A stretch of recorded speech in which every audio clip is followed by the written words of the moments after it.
Hindi ko alam kung wala akong kwentang asawa. Pero sa totoo lang, simula nung magkaroon kami ng isang anak, nawala na ang aking gana. At pakiramdam ko, hindi ko na maibigay ang gampanin ko sa aking mister kapag gabing kumakalabit siya. Si Delfina ay ninang ng anak namin ni Ronald. OFW ang kanyang mister. Maganda at Coca-Cola ang hugis ng pangangatawan. At magkasundo sila ng mister kong si Ronald. Napag-usapan namin ang obligasyon sa asawa.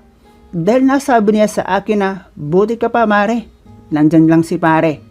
Walang hadlang kapag gusto mo ang maglaro ng lato-lato.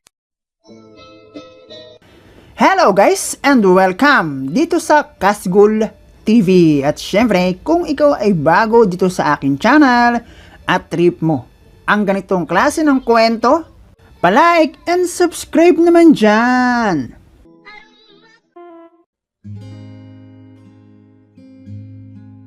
Itago mo na lang ako sa pangalang Crizel at ang aking mister sa pangalang Ronald. College boyfriend ko si Ronald at nakagraduate kami nang wala man lang nangyayari sa amin dahil hindi naman siya mapilit na boyfriend tulad ng iba dyan. Kapwa kami nagkaroon ng trabaho nang makagraduate at nang makaipon ay nagpakasal kami ni Ronald. Nagkaroon kami ng isang anak na lalaki. At dito na nga pumasok sa buhay namin si Delfina, na ninang ng aming panganay. Isang OFW ang kanyang mister at mayroon ng 2 anak na madalas ay kalaro ng panganay namin ni Ronald. Madalas kami ang magkausap dahil bilang kanyang kumari at tulad rin niyang babae. Kami yung madalas magkaintindihan, lalo na sa mga usaping buhay mag-asawa. Kung siya, malayo ang mister na madalas niyang kwento sa akin. Kahit daw buhos ang biyaya sa kanyang pamilya. Dahil nga sa malaking sahod ng mister ni Maring Delfina.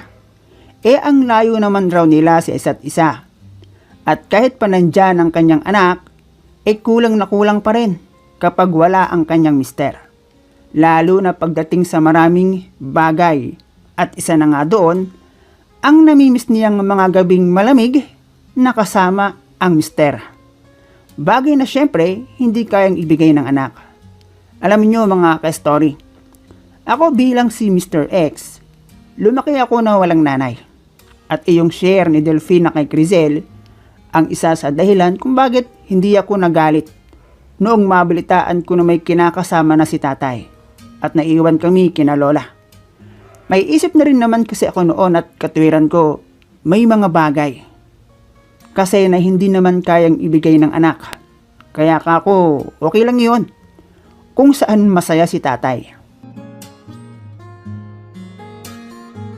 At sa ating pagpapatuloy, ayon naman kay Crizel, kapag ganoong usaping kalabitan, iyan naman ang aking problema. Wika ko kay Delfina. Alam mo kasi mare, simula noong magkaanak kami ni pari mo, pansin kong dahan-dahan inawawalan na ako ng gana. Bagay na kung minsan ay naitatanong ng mister ko kung bakit wala raw akong gana kung iisipin. Pihira na nga lang raw namin gawin.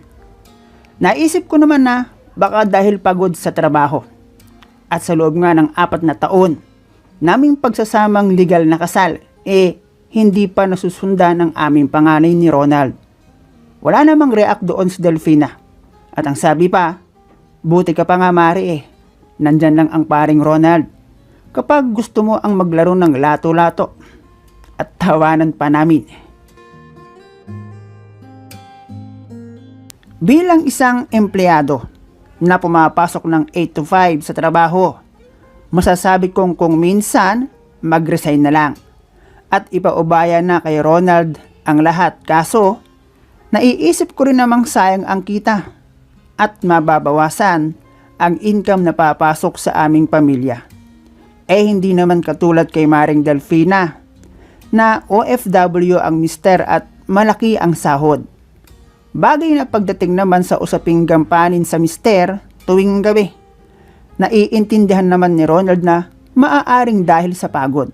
Kaya kung minsan, nauudlot ang aming tsuktsukan. At lahat ng iyon ay naisishare ko kay Maring Del kapag siya ay nagkukwento rin sa akin. Haha, kwento pa nga niya. Kung minsan nga raw parang gusto na niyang tumikim ng ibang putahe, lalo na kapag inaabot siya ng pangangate.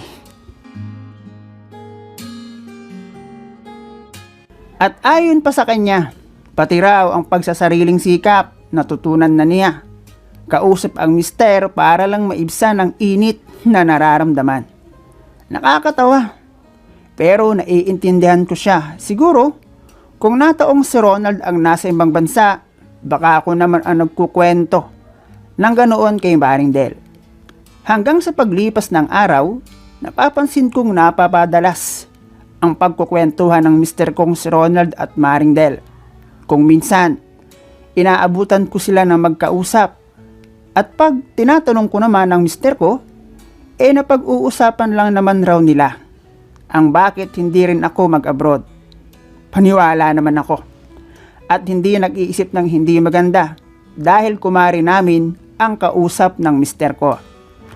Hanggang sa umabot sa puntong nakita ko kung paano hinaplos ni Maring Del na parang bata ang likod ni Ronald. Hindi ako nagbigay ng mali siya. Sa isip ko, normal lang naman siguro ang ganoon sa magkakilala. Lalo't close friend namin si Delfina. At lagi ngang nasa bahay. Madalas kapag hapon at nandoon na kami galing ng trabaho at nakikipagtsikahan sa amin. At kung gaano kami kalapit sa isa't isa, to the point na kapag kami ay kinakapos, sa kanya kami lumalapit na mag-asawa. Isang araw ay may sinabi sa akin ng anak ko na nakita raw niyang magkasama ang ninang Del at ang papa niya. Isang araw na pauwi siya sa bahay galing ng school. Nakita raw niyang sumakay ng tricycle at nang tanungin ko kung sino pa ang kasama, anong araw at oras, ay working days iyon.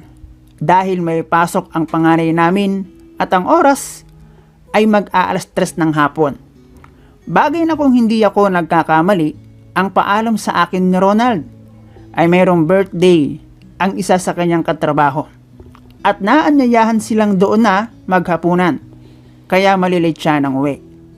Hindi naging maganda ang aking kutob, dahil noon din kasing araw na iyon, at gabing umuwi ang aking mister. May halong pabango ang polong suot niya. At dahil galing nga siya sa birthday, hindi ako nagduda. Maliban na lang, noon ngang may sinabi ang aking anak, makalipas ang ilang araw. Kinutuban ako ng hindi maganda. Dahil sa mga kwento sa akin ni Maring Del, naghahanap siya ng pupuno sa kakulangan ng mister na nasa ibang bansa. At ang mister ko naman, parang ganoon din ang gustong palabasin dahil nga wala akong gana. Tuwing siya ay kakalabit sa akin, binaliwala ko iyon at iniwasan ko ang mag-isip na may ginagawang milagro ang dalawa. Pero talagang inilalapit sa akin ng sitwasyon ang kanilang itinatagong sikreto. Nang isa naman sa aming kapitbahay ang makakita ng senaryong kapareho sa nakita ng panganay namin ni Ronald, at binalaan pa ako na kung siya raw sa sitwasyon ko ay babantayan ko raw ang mister ko at ang kumari ko dahil baka iniiputan na ako sa ulo. Dumating ang pagkakataon na aking hinihintay. Nagsabi ang aking mister na mayroon daw silang overtime at late nang makakauwi. Nagpunta ako sa kanyang trabaho at lihim akong nagtanong sa guard. At ang sabi, nakauwi ng araw. At nang magpunta ako sa tricyclean, pauwi sa amin. Nagtanong ako sa mga manong doon kung kakilala at nakita na nila doon si Ronald. At sinabi nga na galing doon at may kasamang babae. At saktong iyong sinakyan nila ang aking pagtanungan. Dinala niya ako kung saan sila nagpahatid. Isang bahay sa subdivision na may mga bagong tayong housing rent to own.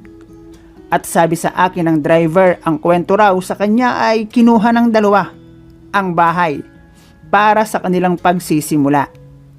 Nagpanting ang aking tainga at hindi ako makapaniwalang may kabulastugan ngang ginagawa ang dalawa. At dahil hindi pa develop ang bahay, nakadaan ako sa gawing likod ng bahay at pagsilip ko sa pinakasala ng bahay ay hindi na nagawa pa ang umakyat sa itaas. Nakita ko mismo ang kawalang hiyaan ng dalawa.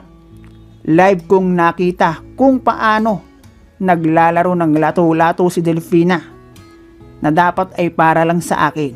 At doon ay mukhang galak na galak ang dalawa. Noong sandaling maligaya si Ronald sa ibang kamay, hindi ko alam ang gagawin ko, kung susugurin ko ba sila o magbubulag-bulagan ako.